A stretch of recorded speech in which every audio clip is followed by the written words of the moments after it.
The nights are long, the days are short, and the weather is chilly to downright cold, depending on where you are. It's a good time to slip into a Quince iconic Mongolian cashmere sweaters, which start at only $50. You can treat yourself to everyday luxury at an affordable price with Quince. If you really want to dive into luxury, you can check out their leather handbags, washable silk shirts, and European linen sheet sets. Whatever you're looking for at Quince, all the prices are 50 to 80% less than similar brands, and they do that by partnering directly with top factories and cutting out the middleman. They only work with factories that use safe, ethical, and responsible manufacturing processes. And of course, they use premium fabrics and finishes for that luxury feel in every piece. But you've already heard me rave about my Quince travel pants. Treat yourself this winter without the luxury price tag. Go to quince.com/traveler for 365-day returns plus free shipping on your order. That's QUINCE.com/traveler to get free shipping and 365-day returns. Quince.com/traveler. And thanks to Quince for sponsoring this episode of Amateur Traveler. Hey there, Ryan Reynolds here. It's a new year, and you know what that means. No, not the diet. Resolutions. A way for us all to try and do a little bit better than we did last year. And my resolution, unlike Big Wireless, is to not be a raging and raise the price of wireless on you every chance I get. Give it a try at mintmobile.com/switch. $45 upfront payment required, equivalent to $15 per month. New customers on first 3-month plan only. Taxes and fees extra. Speed slower above 40 gigabytes on unlimited. See mintmobile.com for details. Amateur Traveler, episode 879. Today, the Amateur Traveler talks about beaches and sea turtles, sandbars and beach bars, swimming with pigs, and with nurse sharks, as we go to the Exumas in the Bahamas. This is Chris Christensen from Amateur Traveler. Let's talk about the Exumas. I'd like to welcome to the show Tess from travelingtessie.com, who's come to talk to us about a destination in the Bahamas. And I'll let Tess explain it. Tess, welcome to the show. Yeah, thank you so much for having me. Where are we talking about? Today we're talking about the Exumas. And what are the Exumas? And if I get that, do I need a cream for it? Or So the Exumas are part of the different islands that make up the Bahamas. The Exumas themselves consist of, I believe it's over 300 different islands, with the biggest island being Great Exuma, and Little Exuma is attached to it. So those are the main islands that you'll go into. And what is your connection with the Bahamas or with the Exumas? I actually went right towards the end of COVID when travel started opening back up. It was my first solo trip. I really just wanted to get away. And the Bahamas were on my list for a while. And I had always seen people swimming with the pigs. So I needed to know where that was. And I did a lot of research and realized that there wasn't a ton of information about it. So it made it even more enticing and made me want to go experience it. So I've been twice now and I love it. And I plan on going every year. Oh, wow. Okay. Yeah. Interesting. Yeah. When a travel blogger says they want to go someplace every year, that always piques my attention. So why should someone go to the Exumas? I think it's a perfect destination if obviously you enjoy the beach, but the beaches there are very unique because they're really unspoiled and there's not a lot of crowds.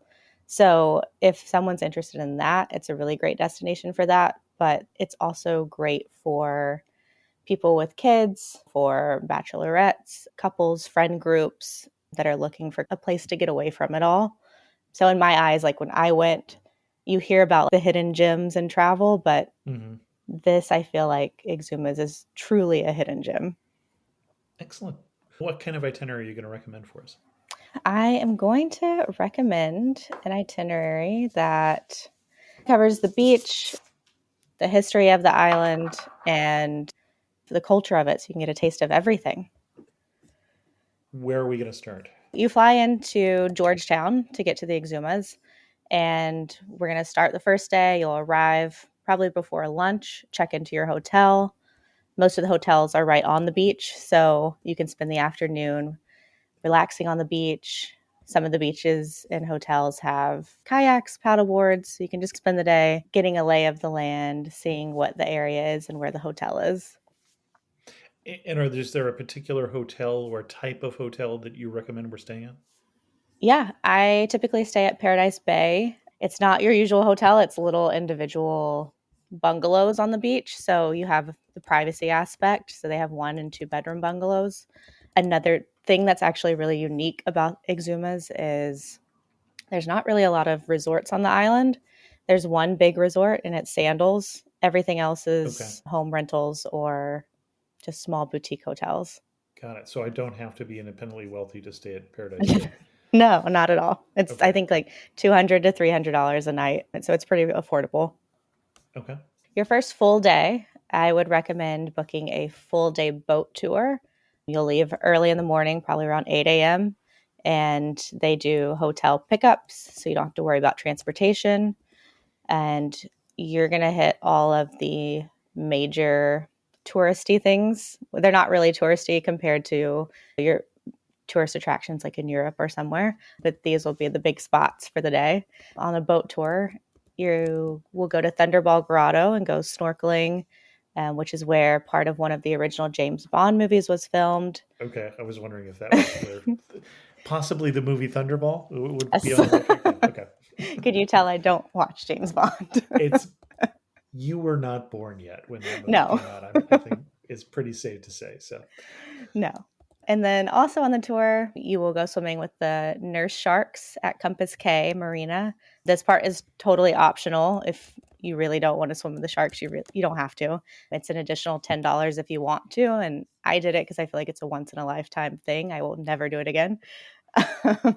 when you say you will never do it again, I swung with nurse sharks. It's not because you were terrified, I'm assuming. No, I was pretty terrified.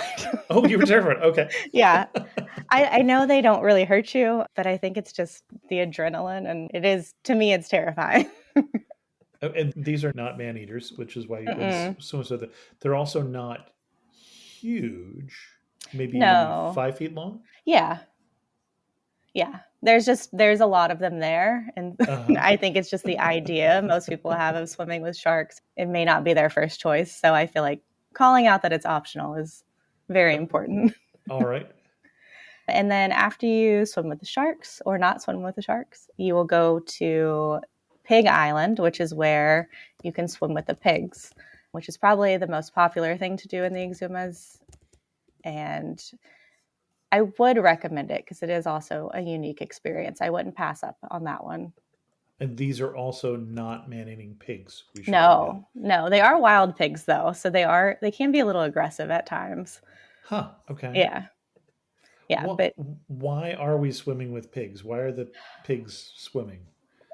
I don't know. I don't think anyone really quite knows how the pigs got there. Okay. I heard that I think someone was moving to a different island for safety reasons a long time ago. Okay. And the pigs just ended up growing up there and grew in number. And now they've turned it into a tourist attraction. So you can go and they feed the pigs, will swim out in the ocean. I think it's also just different because you don't see pigs swimming in the ocean every day. So. We talk about when pigs would fly. We never talk about when pigs would swim. Exactly. I feel that is a short-sightedness on our part. So you'll swim with the pigs, and then lunch is also included in this. So you have a traditional Bahamian lunch, and then you end the day going to some sandbars that are by far the most beautiful sandbars I've ever seen. And it's actually where some of the Pirates of the Caribbean was filmed.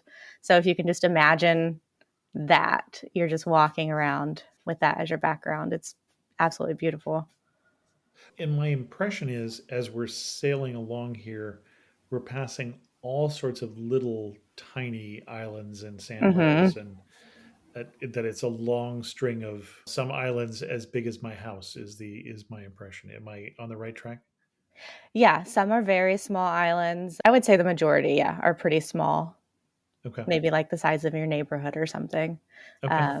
And I know towards the beginning of the tour, I remember we passed a few little islands, where a lot of celebrities have houses. So they point that out and you keep going. This is probably the furthest you'll go when you're visiting the Exumas. If you rent your own boat, you have to stay in a certain area, whereas this tour, you really get to explore further out. So this is the day that you get to really go out and see what's not close to you. Okay.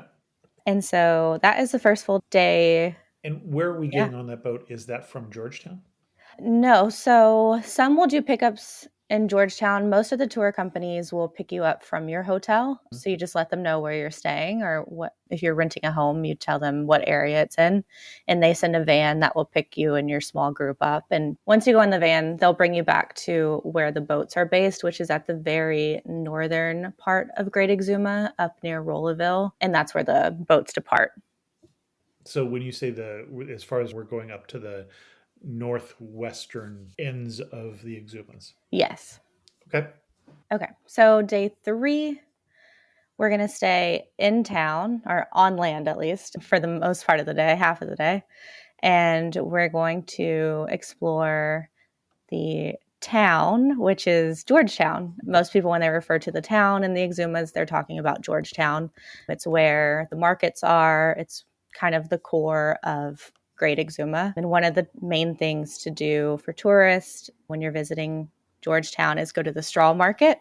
It's been around since the 60s, and it's an open air market, and it's filled with local vendors, and it's open every day except for on Sundays. And in the market, you can find a lot of paintings from local artists, tons of souvenirs, and handmade baskets and bags that are made from straw. That's one of the more unique souvenirs you can find there. I've gotten a couple on my trips, and they're really great and beautiful. And most of the women that make the straw baskets and the bags will actually be sitting there at their booth making more straw bags as you walk through the rows, and you can talk to them and learn how they got into it and the process. But it's really great and interesting to see. Yeah. And then once you're done shopping at the market, you can go grab lunch in Georgetown. You can just walk down the street. Sonia's Seafood is a great option, and Sandpiper Cafe is another really great option right there. And then once you've had lunch, we're going to take the ferry to Stocking Island. So the ferry leaves from Georgetown. There's a couple of ferry companies. One of them is Elvis's Water Taxi. And I think it's $10 or $15 to go round trip from Georgetown to the island right across from Great Exuma. It's called Stocking Island. And then we're going to spend the rest of the day at Stocking Island at Chat and Chill, which is probably one of the most well-known beach bars in Exumas. So a lot of visitors and boaters anchor their boat right on the side of Chat and Chill and hop out, and you can eat at the restaurant. There's seating areas all over the beach. They have beach games. To me, it's one of the best places you can get a fresh conch salad. Conch is really popular to eat probably in most of the Caribbean, but especially in the Bahamas. And they have a little hut outside with one guy who's just making conch salad all day. And there's a giant pile of conch shells next to him. And if you're friendly enough, you can learn how to make conch salad yourself and how he does it. And then another unique thing about Chat and Chill is they have stingrays that will come up to you in the shallow part of the water, and you can just stand there and watch them go by, and that's what they're known for. Okay. Yeah. We're standing and watching from the dry part. No, you can get in the water. Oh, sure. You'll get in the water with stingrays. But not the sharks. You're terrified of the sharks. Okay. Yes. Exactly. Okay, so that wraps up day 3. Day 4, we're going to hop in the car and head down to Little Exuma and explore some of the beaches there. When you get to Exumas, or for your trip, it depends on how long you're staying, whether or not you need to rent a car. If you're staying a full week, I would definitely recommend renting a car. That way you can get around yourself whenever you want to. If you're staying for a less amount of time, you don't necessarily need a car if you plan on doing a lot of tours, because they will do hotel pickups. But if you're not renting a car, you can book a car service or a taxi service. They don't have Uber or Lyft there, so you'll need to do some research in advance and make appointments beforehand. I did not rent a car the first time I went, and I was fine because I stayed about, I think, 4 or 5 days. And this past time I went, I stayed 7 or 8 days, and we rented a car. And I really recommend renting a car if you plan on getting out and exploring. Okay. Um, And I'm seeing yeah. that a great Exuma, I wanted to say a big Exuma, and it wasn't that right, is about 33 miles long, and little Exuma is about 10 miles long. So Yeah. too long to walk, a bit Yeah. of a bike ride. Yeah, too long to walk. And I don't think I've seen anyone bike there. The roads aren't the best in all the spots. So there's actually no shoulders on a lot of the roads. So walking, you won't really see people walking either. Okay. Yeah. And then I also like to note if you are driving, I wouldn't recommend driving at night because the roads are really dark and there's potholes. Do your driving during the day. Got it. Yeah. Okay. So for the fourth day, we're getting in the car. We're going to go to Little Exuma, and the beaches there, I think, are by far my favorite. The beaches on Great Exuma are fantastic, but the ones on Little Exuma, they're very unspoiled, untouched. And I don't know, if you ever have a dream of where you're walking into the water and it's bright blue, it's the beach will be in Little Exuma. So some of the beaches we're going to go to is Pretty Molly Beach, Forbes Hill Beach, and Tropic of Cancer Beach. Tropic of Cancer Beach is probably the most popular out of those three. There's a lot of rental homes around there. So some people will stay down there and just stay at that beach most of the time. But the other two, I feel like you should definitely go. You can't miss them. Whenever I went on a weekday and no one was there, so I had the beaches to myself, which was great. Seeing beautiful white powdery sand beaches. Yes. Some even have, I think it's Forbes Hill Beach has even like the sand has a pinkish hue to it. Oh, okay. Yeah. So it's just, and the waters are so calm. There's no waves. So I saw at Tropic of Cancer, I saw some people bring floats and float in the water. They're great places to snorkel. You can pretty much always see a fish or something. And then after you are done spending the first half of the day in the sun at the beach, as you make your way back to Great Exuma, I definitely recommend taking an eco tour at Mariah Harbor Cay National Park. That park is newer. It was established in 2002 and it's expanded to about 17,000 acres at this point. Konnichiwa, I'm Yuki, a tour leader with Explore. Who knew that hidden among Tokyo's towering skyscrapers was a peaceful tea house surrounded by ancient trees and serene ponds? Actually, I knew. It was my mother's secret sanctuary. Not everyone knows about Tokyo's Hamarikyu Gardens. Arigatou gozaimasu. But you will if you explore. Search exploreworldwide.com and don't just travel, explore. Your neighborhood just got cooler with Kroger Delivery's refrigerated trucks. Simply order groceries at the same great prices online as in-store, and we'll bring them to you fresh every time. And if that wasn't cool enough, you can now earn 4 times the fuel points after 4 with your digital coupon. Choose a next-day Kroger Delivery time slot for 4 p.m. or later on Tuesdays, Wednesdays, and Thursdays. Must deliver by February 4th. Restrictions apply. See Kroger.com for details. Hey, Atlanta, Apple is open for small business. That's right. We're here to make starting and running your business simpler. With privacy and security built in on all devices, it's easy for you to protect your customers' data. And if you need hardware or software support, you'll get advice from business experts at no cost whatsoever. So you can focus more on the soup du jour and less on, the other stuff. At Apple, we're open for your small business. Go to apple.com/small business or visit an Apple store to learn more. Why is it a national park? Is it the wildlife? Is it the scenery? It is the marine life. Okay.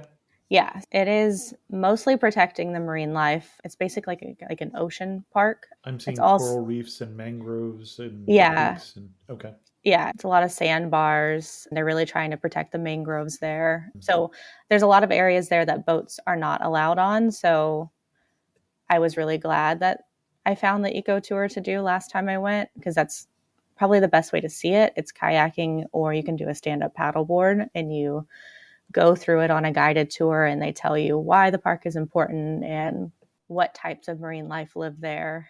And you go through different. And what types of marine life live there? There are sea turtles. What else did we see? Sea turtles, I think needlefish, starfish, there's seahorses, stingrays. I think those are the main ones. Okay. Yeah. And then on the tour, you'll also visit the lazy river. It's getting more popular, I think, with tourists for visitors that are going. And it's actually, like those lazy rivers at water parks. Sure. Yeah. It's like that, but it's just nature's own lazy river. So the current there is really strong, and you put on a life vest and you lay back and relax, and it just takes you down the river. It's really, I don't know. I've never seen anything like it. Huh. Okay. And then you go out to sea. Yeah. It's actually the current is from the ocean inland. So there's this okay. big, I don't know, curve, like sand hill that you walk over, and then you start down there and it takes you back. Okay. But yeah, it's super relaxing. And it's actually a funny story. It was really relaxing, so much so that I was holding my GoPro when I went because I wanted to get some good shots. And I relaxed so much that I accidentally let go. And now my GoPro is at the bottom of the ocean there. Oh, no. I find that when I'm doing underwater photography with my GoPro, it's better when I have it on the handle that floats. Yeah, Let that be a recommendation for the next trip. Yeah, definitely. I learned my lesson. Yeah. And then the tour overall, the woman that owns it, it's called TT Water Sports. She's a local, and she went on the tour that I was a part of. And you can really just tell how much she appreciates the island and the environment. She's just super passionate about it. Seeing that firsthand, like from someone who lives there, who doesn't take it for granted living there. Like she actually really wants to protect the area and make sure, it's there for her kids and her grandkids and everyone else's. Okay. We should tell people too, if people are just listening and are not looking at the pictures which are in this version, we're talking about that kind of typical turquoise Caribbean water in many places here with the really beautiful white sand beaches or pink sand beaches or whatever. If you're thinking Caribbean and you've got that mental image, I think you've got the right image, is my impression. Yeah. The next full day is day 5. This day, we're still going to go to some beaches because there's plenty of beaches in the Exumas. But we're going to start the day with an ATV tour in the morning. And on the tour, you're going to learn about the history of the island from a local guide who was born and raised there. And this tour departs and explores the northwestern part of Great Exuma, not as far as where the boat departed from on the first day tour, but close to that.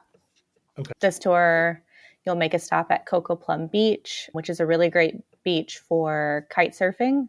It gets windy there, and it's just a great place for that. And you'll ride along the beach in the dunes. And then you'll also go to Exuma Point, which is a very large sandbar at the northeastern part of the island.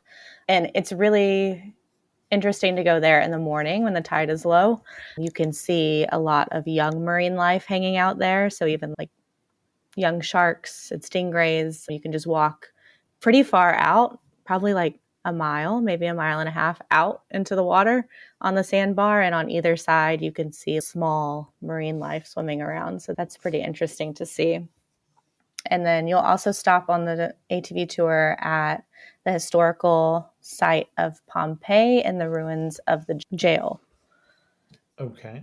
Yeah. And not the Pompeii that I'm thinking of. Not the Pompeii you're thinking of. Pompeii is the name of a man who was actually enslaved in the 1800s, and he led a rebellion, which was a pretty key moment in the Bahamian fight for freedom. So it's interesting to hear about it on the tour and the full history of it and the impact it had on everything. And then I learned a fun fact when I was on the tour that I think is super interesting, is about the ruins of the jail and how today there's actually not a jail on either island, which is a little unheard of these days, but the crime rate is extremely low. So they just don't have a need for it. And if they do have anyone that commits a crime that's serious enough, that person is sent to Freeport. So, okay. Yeah. So it's a really great place for solo travelers too, even though they don't really get a lot of solo travelers. And then after the tour, we're going to have lunch. And then we're going to go to Hooper's Bay Beach in the afternoon to swim and snorkel with some wild sea turtles. Okay. So Yeah, so Hooper's Bay Beach is about 10 minutes away from Georgetown, and it is a beautiful white sand beach. There's a small parking lot across the street from the beach access point sign, and all beach parking on the Exumas is free, so you don't ever have to worry about that. Once you park, you're going to cross the street. You're going to follow a small path next to a concrete wall, so it's hidden and obscure, and you're going to go down the steps, and then you'll hit the white sand beach. Okay.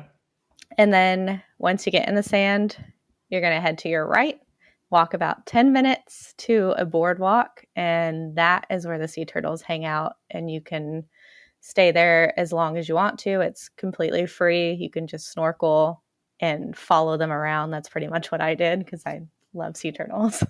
But definitely don't feed them. There's signs everywhere that says, please don't feed them. I think people do feed them, but I feel like with any wildlife, you don't really want to feed them. You shouldn't. Mm-hmm. Yeah. So yeah, that's how we're going to end the day on day 5. For day 6, we are going to do some exploring on our own in a boat. So we're going to rent a boat for the day. There's a lot of rental companies in Georgetown. So we're going to rent a boat from there. And then we're going to explore some little hidden areas in Elizabeth Harbor. So if you're renting a boat yourself from Georgetown, I believe most, if not all, boat rental companies make you stay within Elizabeth Harbor. You still, I don't know, the first time I heard it, I was like, oh, I'm going to be trapped in this small area. But there's a lot to see. Within Elizabeth Harbor, you can see an underwater cave. We can go to Starfish Beach and try to find starfish on the seafloor. I found maybe 8 or 10 when I went, and they're massive, bright red, spiky-looking starfish. Oh, okay. Sea stars. Yeah. Yeah, sea stars. Yep. They're probably the size of your head or bigger. Okay. Yeah. And then there's also a coral reef that you can snorkel. It is between Guana Cay and Foul Cay. It's a beautiful coral reef. So I feel like if you rent a boat when you're visiting, definitely head that way. It's not marked on like Google Maps, but the boat company that I rented a boat from, they give you a laminated map, and it has all the little spots that you'll want to stop and see. And it was on there, and it's a thriving coral reef. It's very beautiful. And I'm assuming you took us out to Stocking Island and Chat and Chill on the second day, if I remember correctly. Yes. And that all of the water in between Grand Exuma and that long skinny island is Elizabeth Bay? Yeah. So okay. Elizabeth more Harbor. Than a few miles long. Okay. Yeah, and it even extends further out past Stocking Island. So your barrier or parameter is really the northern part of Stocking Island, northwestern part, and then you can go all the way basically down to Man o' War Cay. Okay. Maybe a little bit before that. Actually, I think really past Foul Cay. There's like an invisible line. It's on the map when you get the map. The bottom line there is it's in a sheltered bay with an outer barrier island, so it's going to be a little less choppy than it would be otherwise. Yeah, and I think that's why they do it. They don't really want anyone not familiar with boating to get out there and something bad happen. Okay. And you were just taking us to the reef and when I interrupted. Yes, we went to the coral reef, and then there's also Sand Dollar Beach. It depends on the time of year you go. When I went last year, I went in June, and there weren't any sand dollars there, but usually it's a good spot to find sand dollars. And probably, as you can tell, most points of interest in the Exumas are pretty self-explanatory, like Starfish Beach and Sand Dollar Beach. The only thing that hasn't been clear to me is I've been trying to find where the name Exuma comes from, and I don't know. I know. Yeah. I don't think I found that either. And also I feel like it can be Exuma or the Exumas or Exumas. There's so many iterations of it. But yeah, that is pretty much the full day will just be spent popping around there. The underwater cave is really cool. You can't swim into it. It's pretty deep, and I think the current gets a little strong, so they do advise you to not get too close to the cave entrance. And the water is very cold there, but you can jump out of the boat and snorkel around there. There's a ton of fish that usually hang out around there. And then there's also a blue hole not far from there that you can go and explore that too. Okay. Yeah.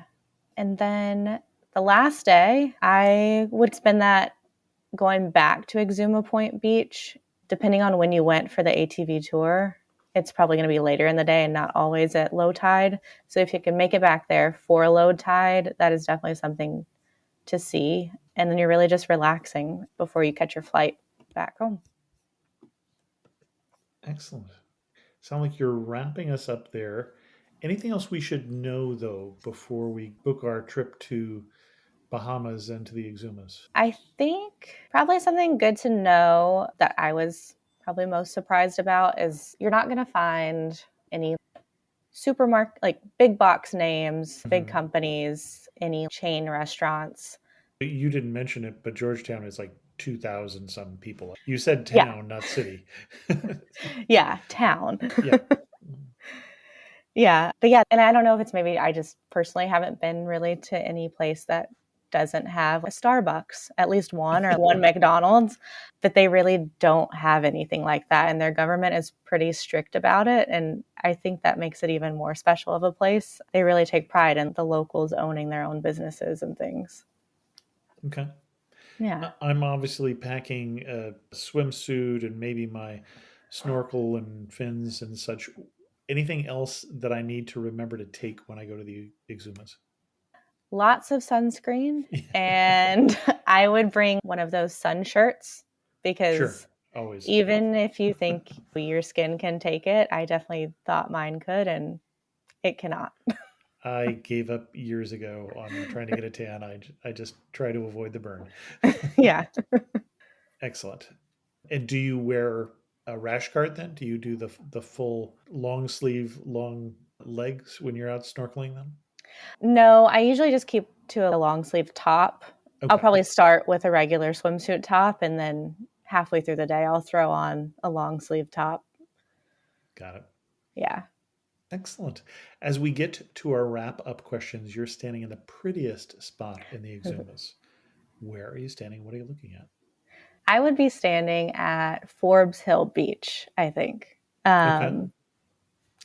I think to me, that was the moment that I was like, I want to come here every year. That kind of did it for me. Okay. It's crystal clear water, bright blue. It's a bay. So that's actually the beach that has the sand with the pinkish hue. Okay. And there's like rocks, like giant rocks and boulders on either side of the bay, of the horseshoe part. And you can climb up there and just look out over the ocean, and it's beautiful. Excellent. And one thing that makes you laugh and say only in the Exumas? Probably sense of time, more so from the locals. I think the whole culture there is, I don't want to say slow, but they definitely take their time, and they're not in a hurry at all. Okay. I see that the high point in the Exumas is 128 feet. This whole thing is fairly low. Might want to get there before global warming makes half of it disappear. Yeah. If you had to summarize a trip to the Exumas in 3 words, what words would you use? Relaxing, breathtaking, Okay. and welcoming. Excellent. Our guest again has been Tess from travelingtessie.com. That's TESSIE.com. And Tess, if we wanted to send people to your best post on the Exumas, where are we going to send them? Yeah, it's going to be the ultimate guide to Exuma, Well, which I'm actually going to be updating soon and adding more things. That sounds like where we want to send them. I'll put a link to that in the show notes. Okay, perfect. Thank you. Thank you so much for coming on Amateur Traveler and sharing with us your love for the Bahamas and specifically the Exumas. Yeah, thank you so much for having me. A special thanks to the patrons of the show who help support Amateur Traveler financially. I hope to make this show my main income sometime, and the patrons certainly help with that as I think about career changes and such coming up. I've been looking for airfares for Morocco for that trip in April, and in the Amateur Traveler Trips group, amateurtraveler.com/trips, which is a private Facebook group, we're going to start soon voting on where to go in 2025. Not 2015, as I put in the first post, because I do not own a time traveling machine, and if I did, that's probably not what I would use it for. And with that, we're going to end this episode of Amateur Traveler. If you have any questions, send an email to host@amateurtraveler.com, or better yet, leave a comment on this episode at amateurtraveler.com. And thanks so much for listening.